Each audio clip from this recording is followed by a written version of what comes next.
Hi, everyone. Thank you for joining Jordyn and myself in today's talk on self-worth patterns, understanding our relationship patterns through the current Venus retrograde in Leo transit.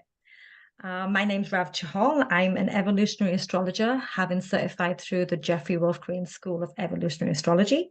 And I'm joined today by a good friend and a fellow colleague of mine, Jordyn Smith, who is a very good astrologer in her own right, who's very much involved with evolutionary astrology as well, and someone who I thought would be one of the ideal people to do this talk with. So, Jordyn, thank you for joining me and accepting to join me. Thank you, Rav. I'm excited about this. Yeah, I am looking forward to this one as well. I know we've spoken quite a bit over the last couple of weeks, and how this particular transit of Venus retrograde is been quite strong for myself, especially. And I feel it's because, Venus being the ruler of Taurus and Libra in astrology, and I am a Pluto and Libra generation. So I don't know if all your Pluto and Libra generations out there are feeling this quite strongly, but we will go through what Venus represents in relationships from a very generic point of view, and then we'll dive into the transits that's taken place at this time. So yeah, so the next slide is actually going to show you the relationship dynamics that we can look at in evolutionary astrology. And this is very generic because this is just focusing on one planet, Venus. In order to get a full picture of your evolutionary journey, it's important to look at the whole EA paradigm, which incorporates Pluto, the South Node and North Node of the Moon, etc. But as we're focusing on Venus, I just wanted to highlight how you could look at your own chart and pick out certain relationship dynamics. Like, for example, Venus in astrology, in natural astrology, rules two houses. It rules Taurus and it rules Libra. And so Taurus is the inner side of Venus and Libra is the outer. And you can look at those particular houses and look at any planets in those houses, the sign it's in, and any aspects it's making to other planets. Then, of course, we have Venus. You can look at that by house, sign, and aspects, both natally and transit. And then you can look at where Taurus and Libra is positioned by house in your natal chart, and any planets in those houses and the aspects they make. So that's quite generic. And the next 2 points that Jordyn and I are going to discuss kind of goes a little bit deeper into understanding your Venus patterns and what we've come with into this incarnation. And it's something called the Venus Trinity. And what that is, you look at the natal position of Venus, you look at the South Node position of Venus, and then you look at the North Node position of Venus. Jordyn, I know you're very much interested in planetary nodes, as am I, and you do use it a lot with your clients as well. What is your take on the Venus Trinity? And then we can just explain a little bit more about it to the audience. I like to utilize it with my clients because it's goes more into depth about what they're experiencing with their relationships.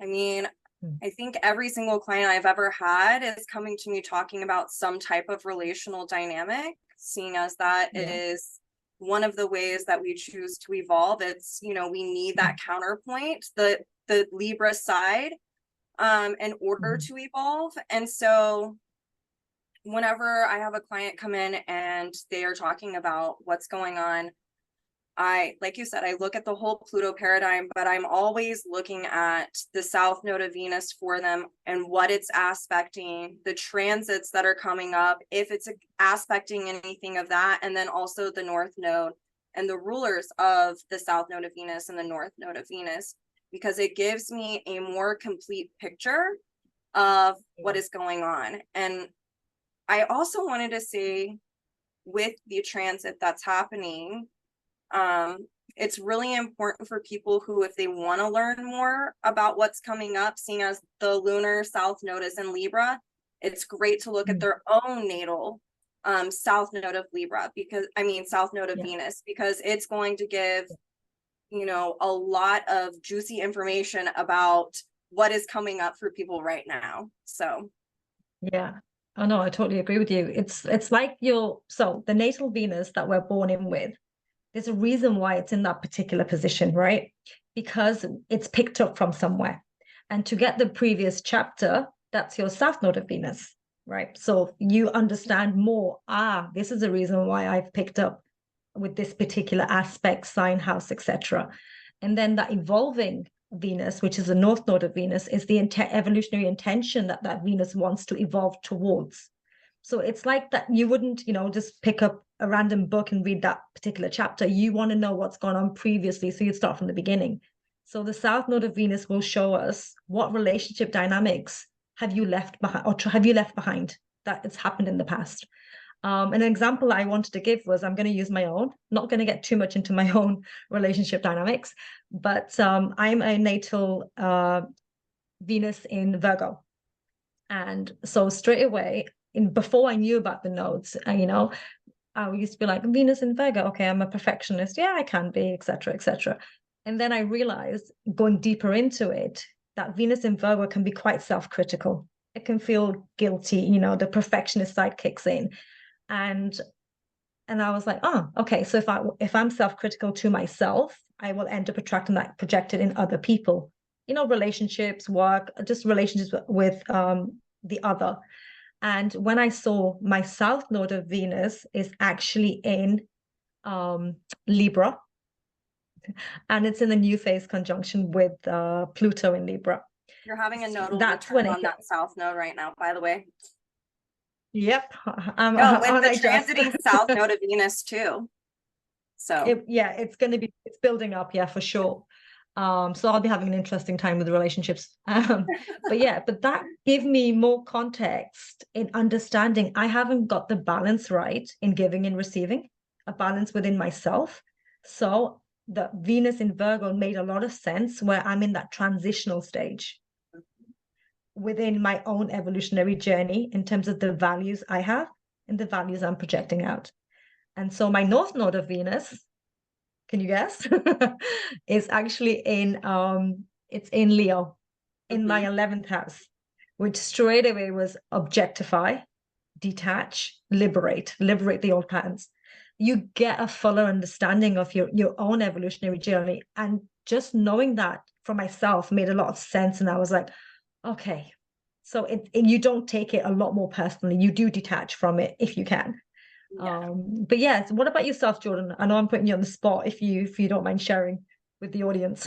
I mean, I've shared this with you before. For someone who has a lot of Scorpio dynamics, usually that's someone who wants to like not be exposed. And I don't mind exposing myself because I feel like it can help people. But so I have a Venus in Sag in my 8th house. And I have a stellium in my 8th house, and my South Node of Venus is conjunct that stellium as well. So I have had a lot of intense experiences around judgment, guilt, shame, South Node of Venus, Capricorn, ruled by a Saturn that's conjunct that, and Uranus and Neptune, where I have experienced disillusionment and a lot of trauma. I always joke, and I have the whole recovering masochist archetype. And so I was totally someone who had battered women syndrome, almost lost my life in a relationship, very 8th house, men wanting to enslave me into relationships, these kind of dynamics. And where my Venus in the present moment comes in is this is all about me getting to the bottom of what are my natural truths? Who am I? It's also my Venus is the ruler. It's my chart ruler and it's my moon's ruler. And so there's all of this content around understanding who I am and, being able to shed the skins of the past of where people have projected these really patriarchal kind of expectations, values and conditions onto me. And so my North Node of Venus is actually in Aquarius in the 10th house. And so this is about liberating from that and becoming my own natural authority, 10th house, through bringing objective awareness around what my own natural truths are and the trauma or the issues that I've had dealing with the patriarchal. So I've had a lot of suppression around my femininity, which we were actually talking about earlier. So that is how you can pull in, you know, that my trinity. And also, Jordyn, becoming the self-master, master of your own destiny. Totally. Which we know you're totally nailing. And so just moving on as well, another aspect that you can look at to get a fuller understanding of your relationship dynamics is through the natural yod that exists in astrology between the 2nd house, the 7th house, and the 12th house. And so I had to write this down because let's not get this confused, because we have a natural inconjunct from the 2nd house to the 7th house. So that's Taurus to Libra. So it's the survival needs that one feels they have, their values, against the other. And the crisis that can occur at that period can be when you project those needs onto the partner. So that's the crisis that can occur. And as a result, we do form relationship with others because we're trying to discriminate what we need and what we don't need. And hence, it's trying to understand the giving and receiving, because really, to be honest, in order to give, you have to have it within you first. You can't receive anything either if you don't have it to give. So it's that correlation that takes place between the 2nd and the 7th house. And then the inconjunct from the 7th to the 12th house is from Libra to Pisces. And that's all to do with the other. And the 12th house being the house of spirituality, oneness, transcendence, is when we can project our partner as being the de facto god or goddess. You know, we put them on a pedestal, you know, or, you know, think about the honeymoon period. That is that particular aspect. And then what happens is when your partner, the other, doesn't meet the needs you feel you needed, disillusionment sets in. And that is that Pisces archetype that kicks in. And what we're essentially trying to work towards would be the 12th and 2nd house. That sextile between Pisces and Taurus is actually all about that ultimate meaning cannot come through any other person or anything outside of ourselves. It can only come through merging with source, oneness, God, whatever you want to define it, and essentially coming from within. So your Taurus archetype is always about the values you have from within and your self-reliance that kicks in. Jordyn, do you want to just speak on what I've just mentioned as well in terms of how you see that yod as well? Yeah, because this is really emphasized in my chart. So I feel like I actually tend to get a lot of clients where this is emphasized in their own natal chart too. And that's just kind of how it, you know, it works out. So what I have also found is with this yod, a lot of people, whenever they are struggling coming in, and I see this in their particular chart, it's because they've abandoned their inner voice, which is directly correlated to source. So the 2nd and 12th sextile is about grounding within oneself because we are interconnected to source. And when we have the ability to throw off the voices of others, Libra, and to ground into our own natural voice and create self-reliancy, we actually get to develop and deepen our relationship with source. That in conjunct also between the 7th house and the 12th house, yes, we can experience disillusionment because we're giving ultimate meaning outside of ourselves, but also that can recenter and reground us back into what is it? How do I have a relationship with source? Why is this happening? The inconjuncts they can be crisis, but they are definitely about self-refinement and self-adjustment. And so that is what happen is, you know, I will have these clients who come in They're abandoning themselves, they're abandoning their values. They need to reconnect with their inner voice, and really they're wanting to spiritualize no matter what stage of evolution they're on. And yeah, so the first thing that I always do is I say, you know, why don't you start listening to yourself? Because that is directly connected to the higher octave, Neptune, of Venus, of Neptune. Source. So that is why there's Mm. like this emphasis and need to listen to that inner voice. Yeah, it's Taurus relates to the inner psychology of hearing as well. So, oh, Yes. what are you listening to? What are the voices coming through? And this is why also that sextile with Neptune is all to do with meditation. This is why they say meditate, because that is that time where you get to connect to your higher source, you know, the higher octave, of course, Neptune of Venus. So your projected need, you don't project needs outside of yourself. You're able to come back to yourself, fulfill it from within, the self-reliance and needs that you have. So then you attract differently. Hence, you know, people talk about projection and mirroring and manifestation, but we attract who we are. So if you're attracting somebody outside of yourself that the relationship just seems off, you need to reflect it back onto yourself. And that's what the transit of Venus retrograde is all about. It's the inner Venus, the Taurus side of Venus as well. So yeah, so just moving on now to the Venus retrograde in the natal chart, and we will look into it by transit. But if Venus retrograde is retrograde in your natal chart, excuse me, my voice is going now. You're a soul that's been born with the Venus archetype that needs to redo, relive, and repeat certain relationship dynamics in order to resolve them. And in a way, it's accelerating your own evolutionary growth from a relationship perspective. And when it's retrograde, Venus is retrograde in the skies, which it is right now for all of us. We're all being called to go back within, to go within and listen to the inner side of Venus, and to remember that the ultimate relationship we have, first and foremost, is with ourselves. You know, the needs that we feel something we need, are we projecting it out? You know, you need to ask yourself, the needs that I want, am I projecting it onto my partner, onto others? Am I expecting them to fulfill something I need to fulfill myself?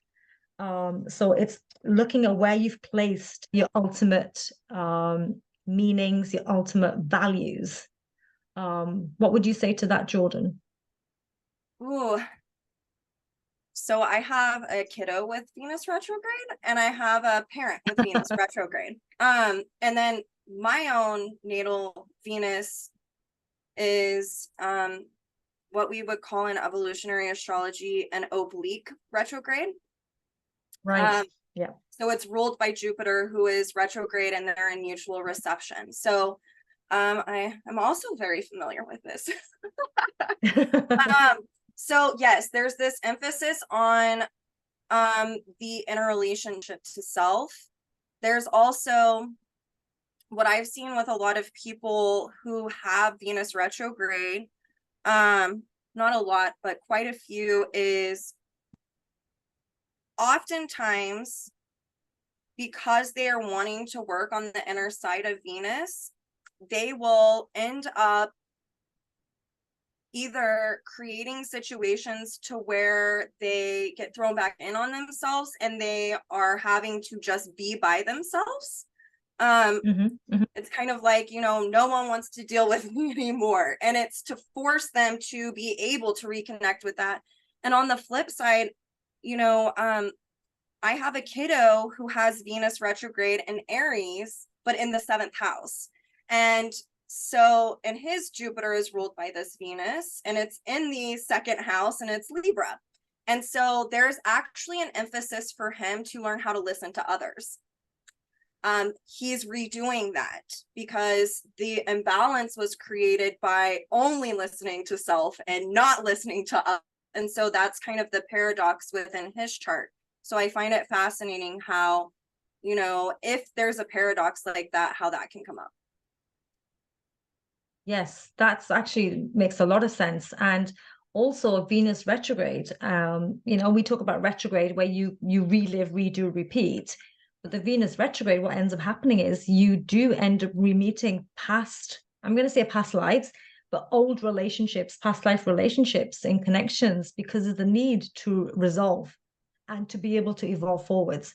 So karmic meetings can happen. And I was actually reading that Venus retrograde types can, like you said, can tend to be like, well, I don't need this relationship. I'm just not going to get involved. But there's a need to go there to Mm-hmm. resolve that if the soul is to evolve forwards. And that evolution can't happen if it's not resolved. And that's a choice point.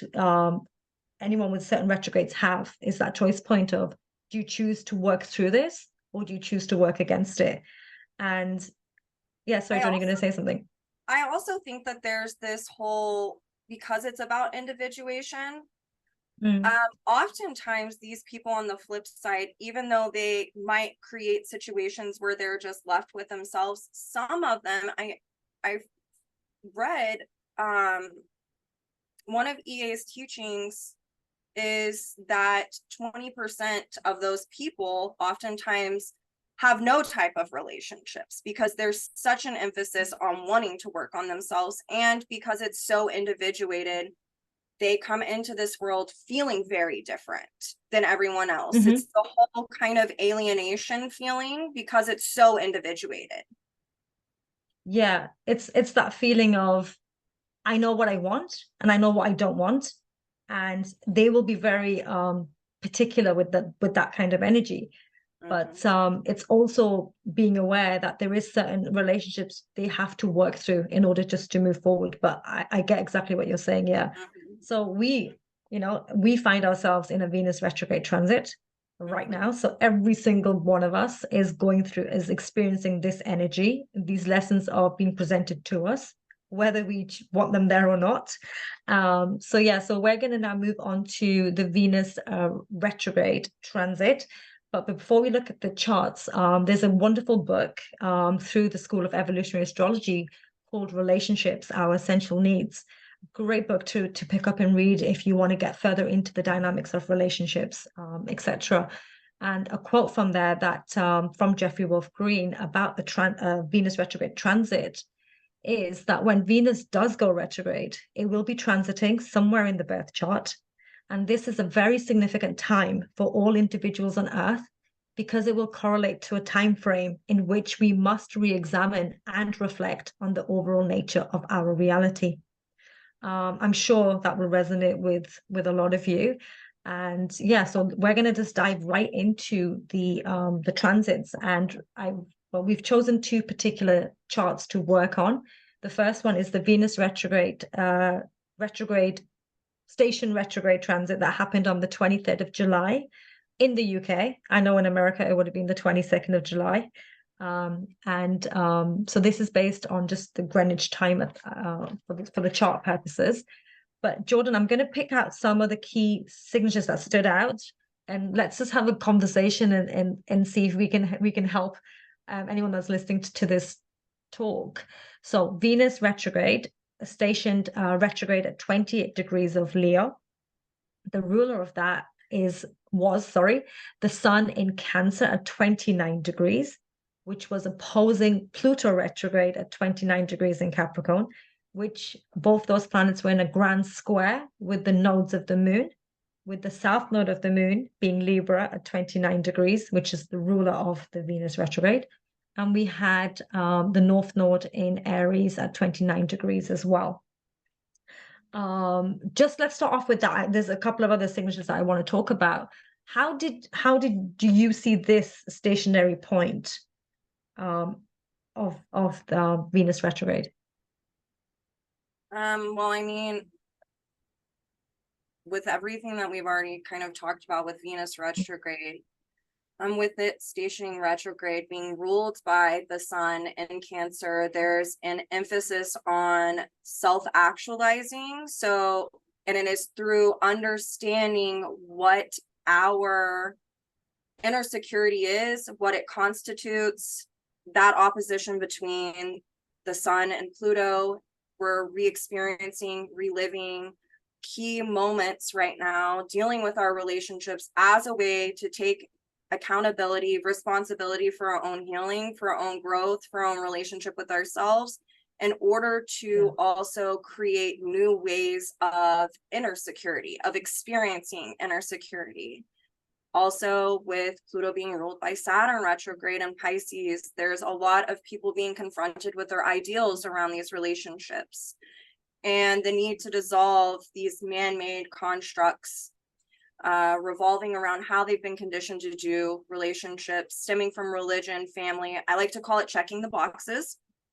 In society, we are taught to check certain boxes, and that means that this is the ideal relationship. So a lot of people are being confronted with that, and that ties into what is constituting their inner security. And I wanted to also, with that being ruled by Neptune retrograde, and it being the higher octave of Venus, there is this emphasis, especially Jupiter and Uranus also being ruled by this Venus, to listen to the inner voice, because there's direct correlations to source that are helping us guide us through this.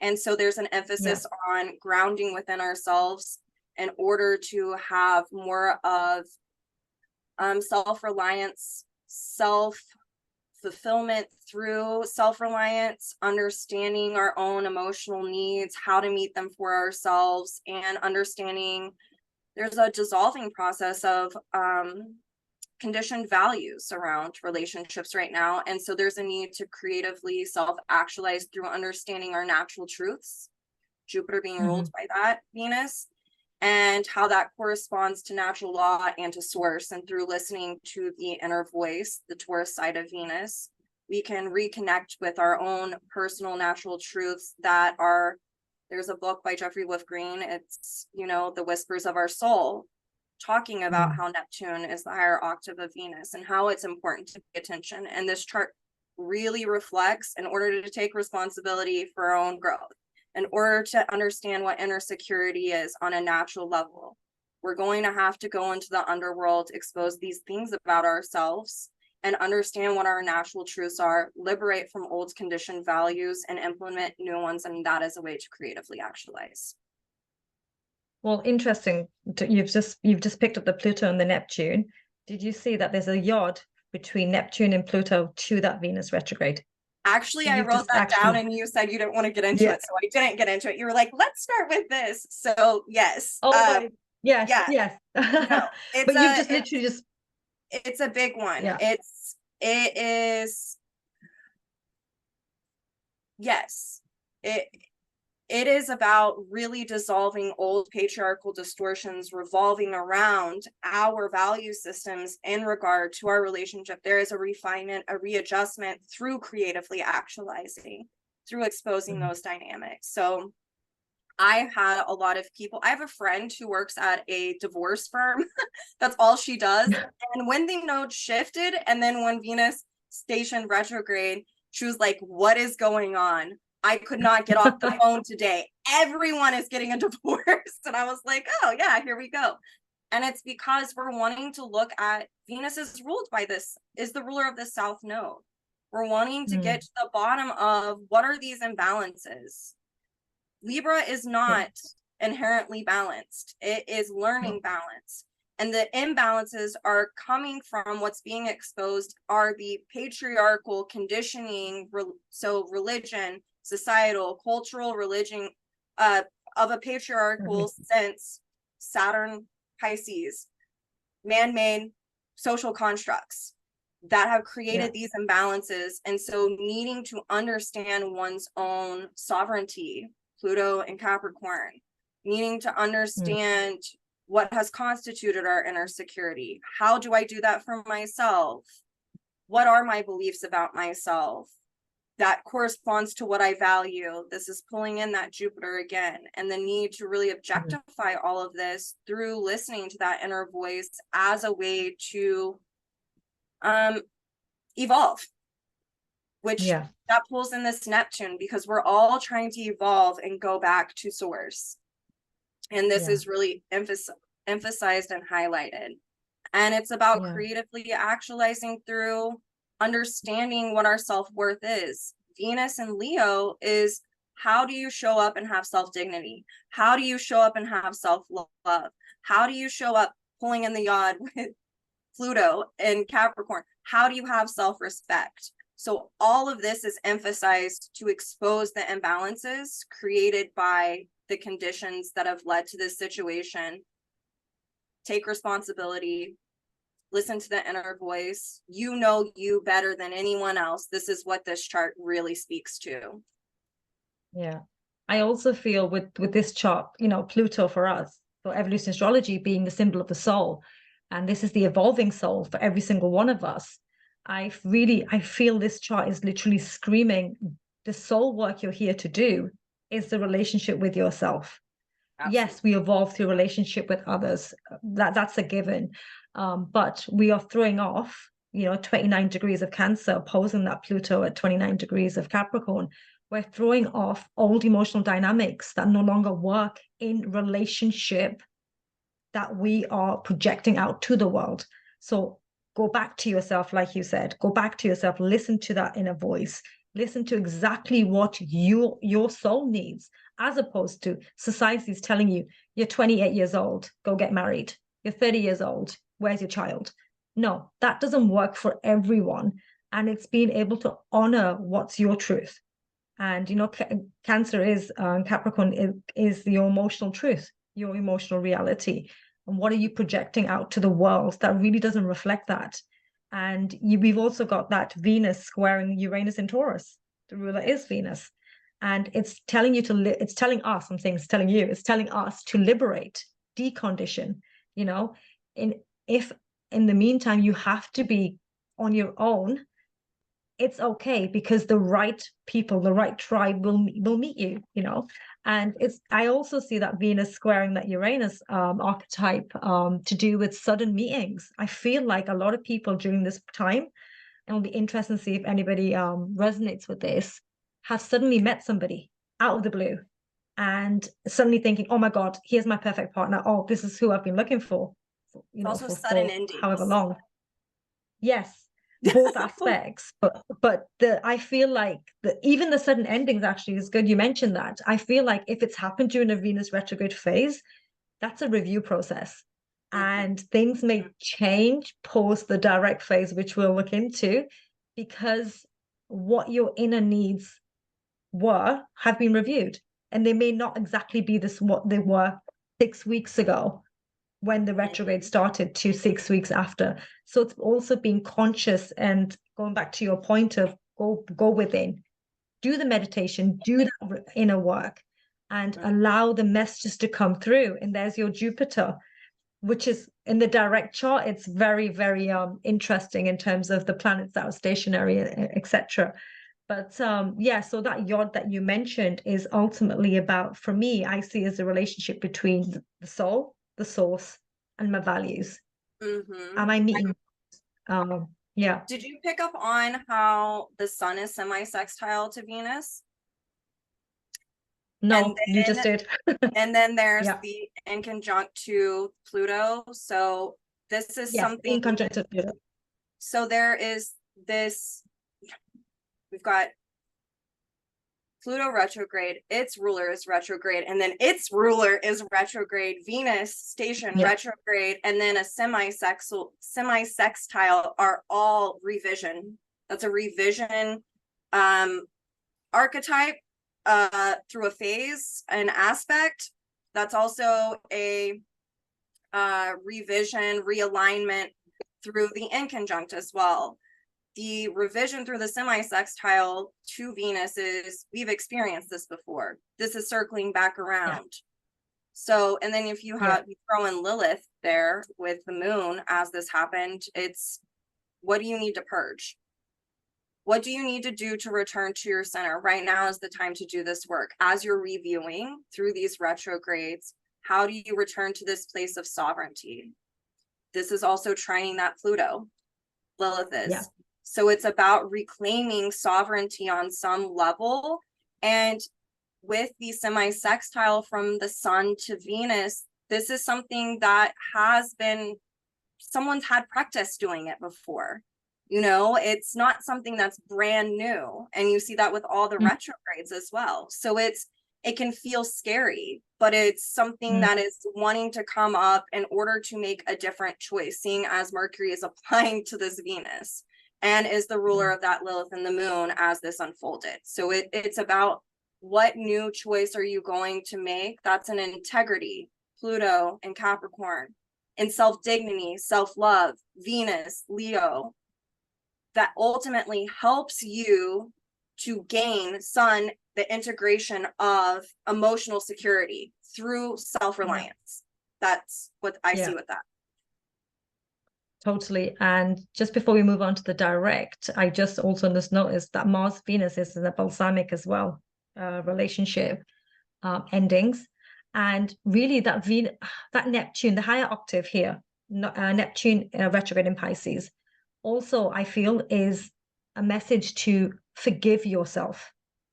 Don't feel like the victim. Don't feel just powerless as well with your Pluto in Capricorn retrograde. Forgive yourself for anything that's this incarnation, past incarnations. Forgive yourself, and we are human. So we will have experiences that will, life isn't perfect. It's not meant to be perfect. It's just meant to help us evolve, which this Venus retrograde is really like pinpointing. So if we move on to the Venus, sorry, I want to kind of segue off just what you said for a second, because I think that it's a really beautiful exercise for people to do pertaining to exactly what you just said. Okay. So oftentimes we have people who come in, at least I know I do, who do need to self-forgive, who are doing more of the polarity of Pisces and feeling so much shame and guilt and judgment for their prior indiscretions or choices. And in this chart, this is really emphasized. And if you think Virgo has a natural trine to Taurus, and Taurus has a natural sextile to Pisces. So it's reconnecting with this inner voice. This is highlighted in this chart all over again. And the best way to have self-forgiveness and to learn how to trust oneself in order to gain self-reliance is posing a very Jupiter question. Last time I didn't listen to myself, was I actually right?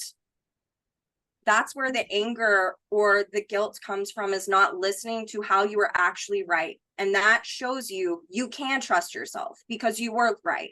You just did the Taurus in conjunct Libra and abandoned that, And so that is a practice that I like to tell my clients whenever they are feeling very defeated and a lot of guilt, and they need to forgive themselves and to establish self-worth, is last time you didn't listen to yourself, if you had, would you have been right?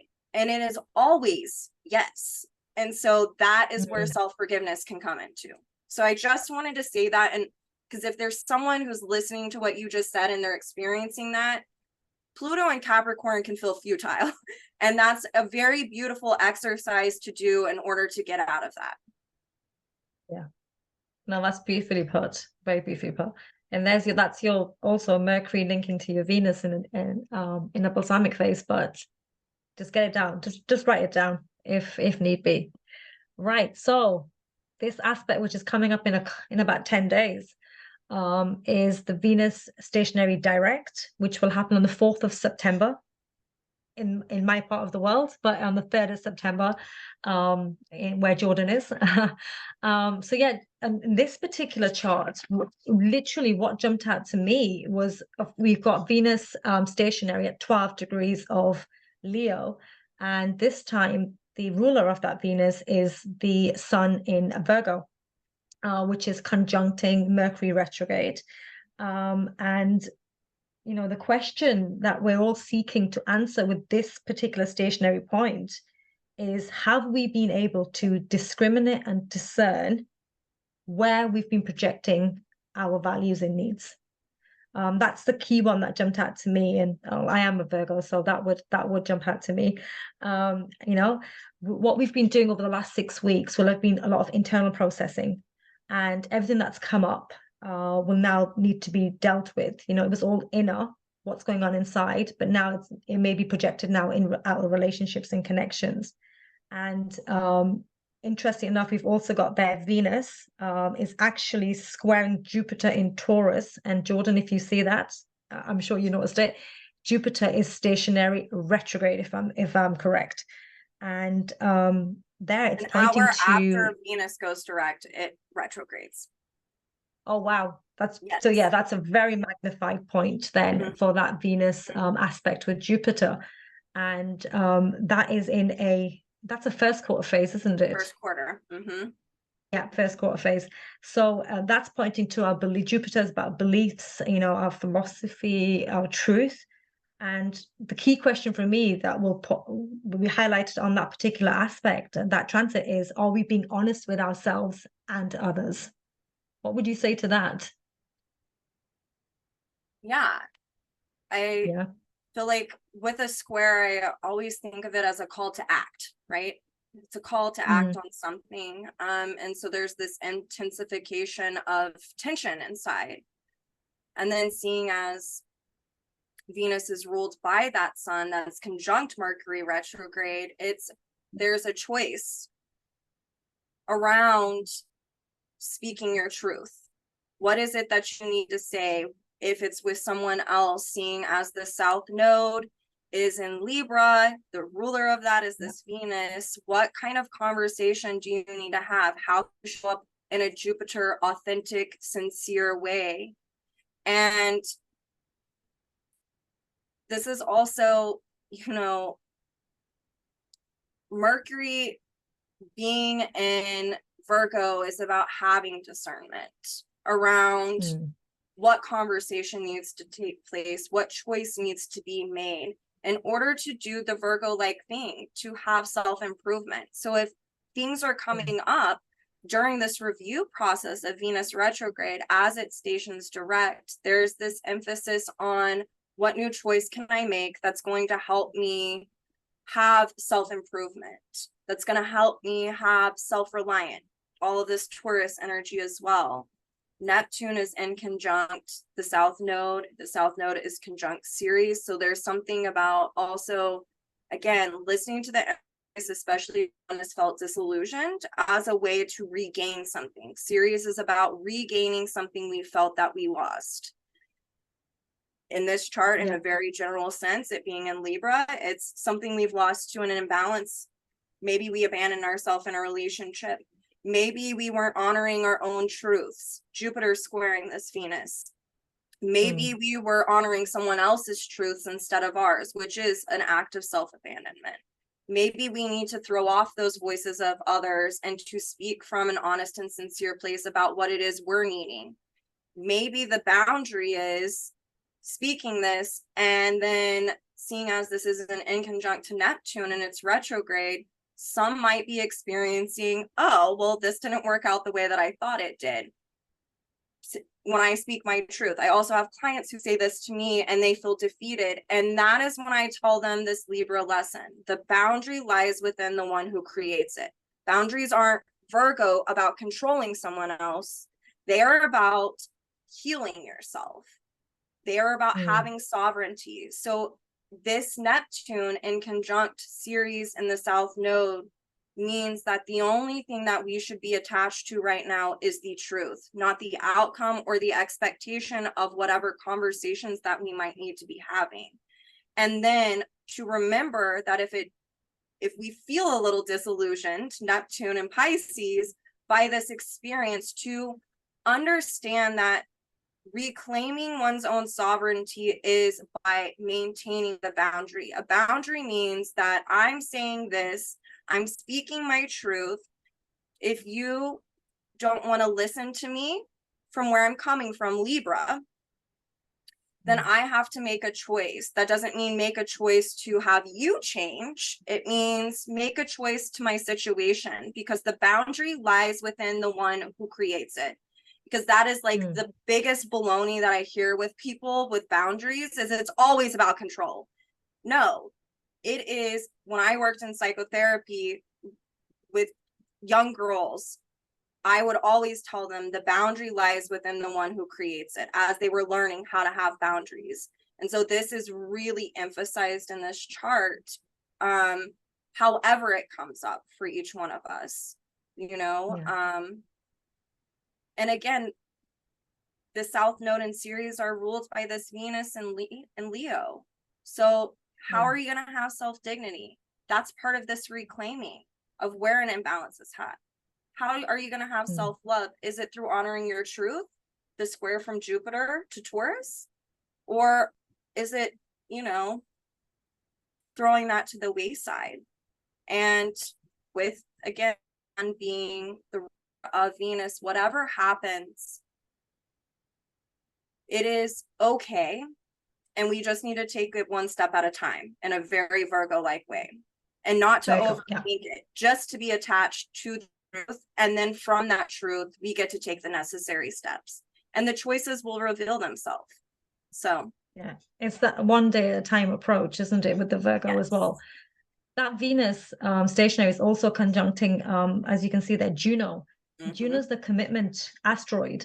And I had written down earlier, I was looking at this chart and I wrote down saying it's like you said, it's taking self-responsibility if your needs aren't being met, rather than blaming others, and bringing it back to yourself. And so the key questions that you can ask yourself are, why did I attract this relationship? What do I need to do to change the dynamics? And am I putting others ahead of myself? And it's that point you made, Jordyn, about discernment. The conversation may not be with the other person. It could be you writing it down, having that conversation with yourself, and being able to discern, is the physical conversation needed with the other person, or can I resolve this within myself first? Because like we said earlier, that Venus, once that inner changes, the outer changes. So there may not be a need to physically have that face-to-face conversation at this point, because it is just direct, stationary direct. So it's just being mindful, if anything that's coming up, how you're dealing with it. It's that Pluto in Capricorn retrograde, self-responsibility and self-mastery. It's that conscious awareness that we can bring into awareness with these energies as well. I remember you said something earlier that's into what you're talking about now, is, how we change our vibration of our soul. I mean, you even just touched on this, but I automatically, looking at this chart, right, it's got my brain going, Rav, I'm sorry. No, it's fine, please do. So Venus's polarity point is that 12 degrees Aquarius, and it's ruled by that Uranus in Taurus that's retrograde. So it is through honoring this, through understanding these dynamics, through this review process, there's an intensification on individuating, for one, but also liberating from these old relational dynamics, and also becoming more self-reliant. And we know that Aquarius and Uranus is about the vibration of our soul, because it's dealing with that root chakra. Pluto's on the core, then you've got Uranus, and then you've got Saturn. This is, we're dissolving this Saturnian bullshit. That's what I'm going to call it. Very Pluto. Yeah. And, when we are self-actualizing through understanding everything that we've been talking about, that pulls in that polarity point of Venus, and it pulls in the ruler of that, your Uranus, the Uranus and Taurus. So we can call in our tribe, our community, those who we have the same values, or that we're aligning with. That maybe you're someone who's really sloughing off very patriarchal conditioned things, and you're looking around and you're like, oh my God, I have nothing in common with my friends. And just by doing this work is going to change the vibration of your soul, and it's going to call in these people. And Jupiter is applying to this Uranus. And so it's, it is literally this call to act between Jupiter and the square to Venus. Is when you understand your personal truths and what you need, what you value, how you believe about yourself, and you're really objectifying why you've come to this situation. It's a way to self-actualize, and it changes the vibration of your soul. And then Jupiter is going to retrograde right after this. So there's going to be an emphasis on, now we get to apply what we've been doing, and how are we going to show up authentically now? Since we're like, working on all of these dynamics, dealing with ourselves, and sometimes the external, the Libra side is the catalyst that's having us internally reflect. So now, like, how do you get to walk your talk in your authenticity now that you're understanding? That also, to me, is that Jupiter square Venus. Yeah. The call to act on that, on your authenticity, on your truth. Apply it in the everyday, the here and now, Totally, Jordyn. And also, if you look at the nodes in the chart right now, they're also at a stationary point. Of course, the nodes in astrology are retrograde, but when there's a stationary point of the nodes too, it's a magnifying force. And that Venus, with the ruler being that Venus, like you mentioned, it's in a quintile relationship in a last quarter phase. That's creative transformation. That's a creative transformation aspect. And Leo, we know, is about creatively self-actualizing. So this chart, this Venus retrograde transit, this whole transit is really being about taking your power, your creativity, and self-actualizing to how it needs to be for you. Like you said, not society, not other people, not someone who's telling you to tick all those boxes.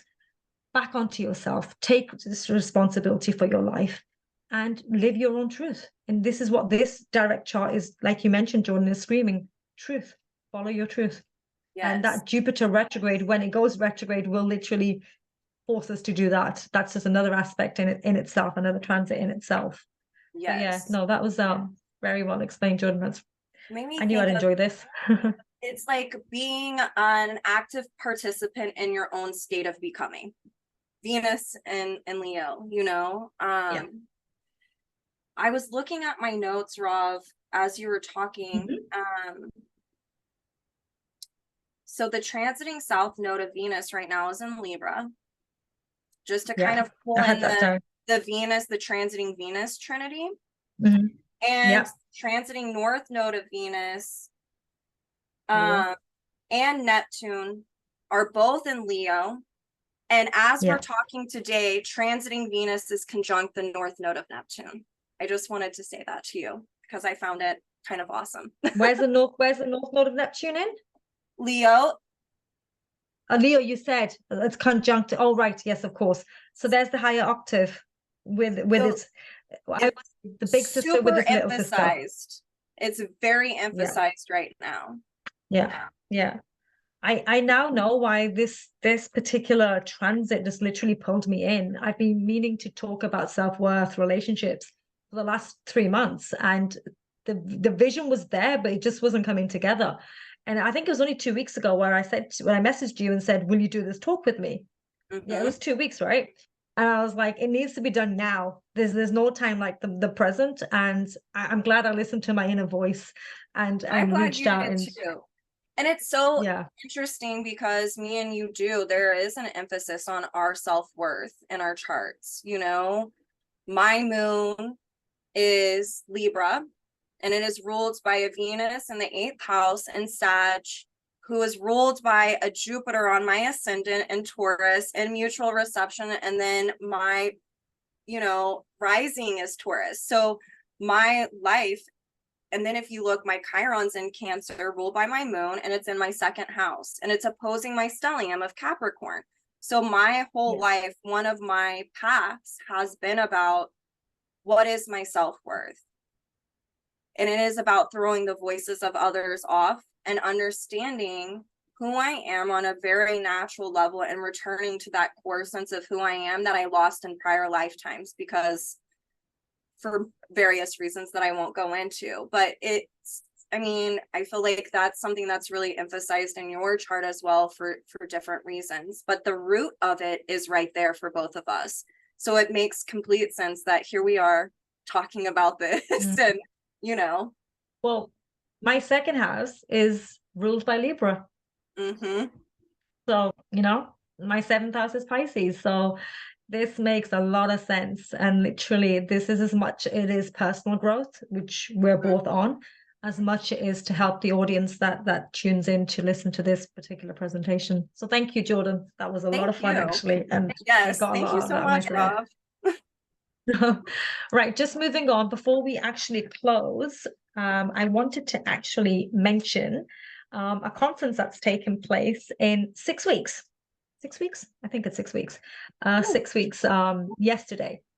And it is the first ever online evolutionary astrology conference.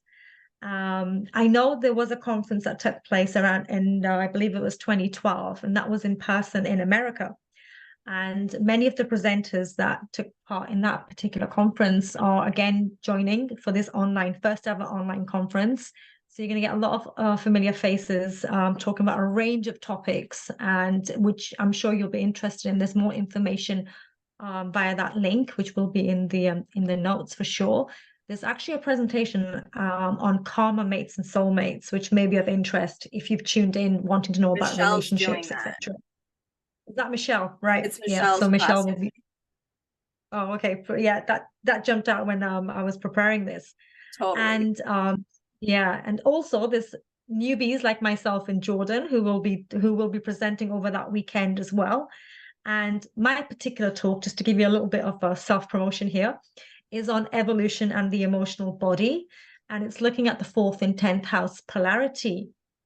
And my focus for this particular talk is very much about the fact that we're spiritual beings having a human experience.